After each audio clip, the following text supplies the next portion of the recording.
Hello, and on behalf of the North Carolina Council on Developmental Disabilities, thank you for your interest in nominating a worthy individual for the Jack B. Hefner Memorial Award.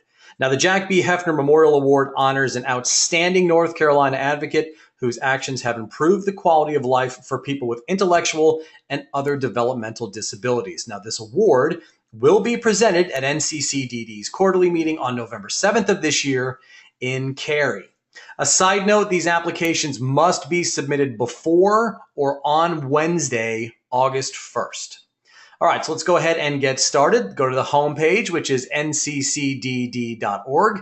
On the navigation bar, you'll see the council, and then the drop-down menu will pop up and scroll down to Advocacy and Leadership Awards and click that. As you can see, there are 3 awards from which you can choose to nominate a deserving individual, but for the sake of this video, we will move forward with the Jack B. Hefner Memorial Award. I've gone ahead and already opened up that form. Here it is. So now that we have the form in front of us, we can begin to fill it out. Section 1 is the nomination form. So here you will fill out the name of the nominee. You can put in their name as you wish for it to appear on the award, their home address, city, state, zip code, and phone number. Right here in this little part of the section, you will click to whether the nominee is a family member of a person with an intellectual or other developmental disability, or if they are a volunteer. Pretty self-explanatory. Section 1, nomination form. Moving on to Section 2. So this is the section to list the qualifications of your nominee for the award. In this section, you need to give specific information about the nominee's activities in improving the lives of people with intellectual or other developmental disabilities, including examples of significant contributions and leadership. You will need to list the nominee's advocacy experience, their areas of strength, other experience and achievements in the area of intellectual or other developmental disabilities, and list the nominee's volunteer experience. Now, you will be able to attach a Word document before you submit, but this section just highlights what you need to have in here to submit it. And then once you know you're going to be attaching that Word doc, you just click this button here. Listing of qualifications is attached. You have to click that to move on. Section 3, this is where you're going to be putting in supporting information or references. So here you will need to provide 3 individuals who have personal knowledge of the efforts of your nominee. We recommend that each reference submit a short statement to support the nominee's positive influence on the disability community. These submissions should be no more than 300 words each. And within this section, you will have 3 opportunities to put in those individuals, enter their name, home address, city, state, zip code, and phone number. Do so for the second. And in the third, if applicable, you can enter the organization of which they are affiliated. And then, of course, you need to give yourself a little bit of credit.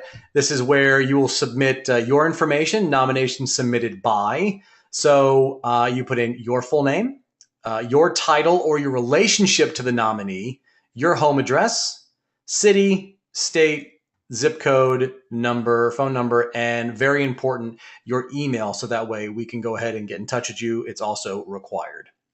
So now that you've finished filling out the nomination form, basically Section 4 highlights the submission deadlines and requirements. So first, you're going to have to click here to acknowledge that you've read and followed the submission guidelines for your application to be considered. You're also stating that you understand that the application will not be considered if all of your documentation is not completed. So you go ahead and click that. So after clicking that box, you'll have a checklist to complete stating that you have fulfilled all the sections of the nomination form. Click here to state that Section 1 has been completed. Click here to say that Section 2, that required listing qualifications are attached in a Word document. Section 3 states that you have provided supporting information or references for your nomination. And finally, let me click there. Finally, you needed to say that you have submitted this on or prior to Wednesday, August 1st of this year. So before in Section 2, we had to put the listing of qualifications. This is where you will select the Word document. So you'll hit Choose File, and then all of these options will come up. You click your Word doc and load it in there.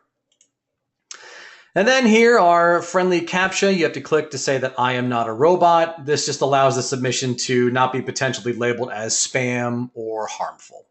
And that's it. You're done. You just click submit and the nomination will go through.